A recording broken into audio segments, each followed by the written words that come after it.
Pagkatapos nga nitong napipintong pagpirma ng kontrata nitong si David Morel dito sa Barangay Ginebra, ang tanong ng karamihan ay sino pa naman kaya mga players nitong Barangay Ginebra o ng Magnolia Chicken Templados ang kukunin ni Coach Tim Cone.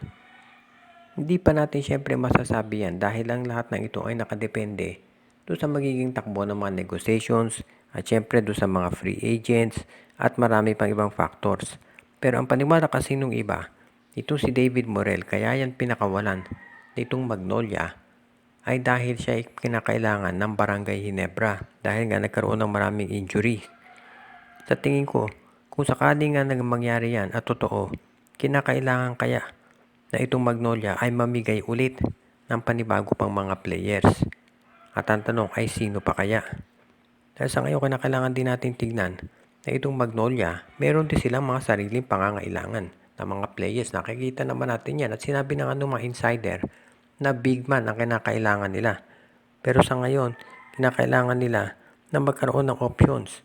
Dahil itong Barangay Ginebra, ayon dito sa mga reports, ay naghahanap pa raw ng ibang players na pwedeng tumulong dito sa kanilang lineup.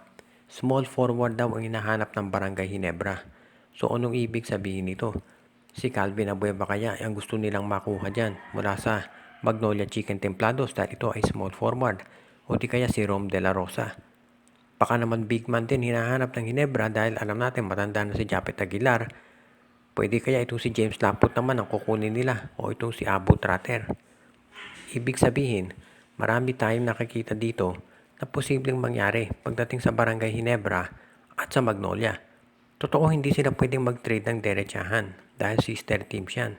Pero alam naman natin na hindi yan nagiging problema sa SMC dahil nandyan naman ang Northport at itong Terra Firma Jeep.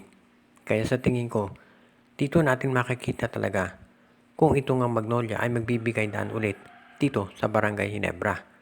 Nakita kasi natin itong si David Morel kukunin na yan ng Ginebra dahil mukhang walang ibang team na nag-express ng interest dito.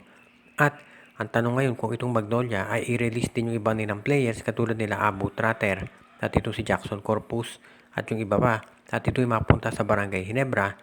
Well, masasabi natin talaga na yung ibang players na kinakailangan ng Ginebra ay ibibigay ng Magnolia. Tandaan natin, itong si Christian Stanhardinger originally na balita sa Magnolia yan mapupunta. Pati na itong iba pang mga players katulad nila Arvin Tolentino.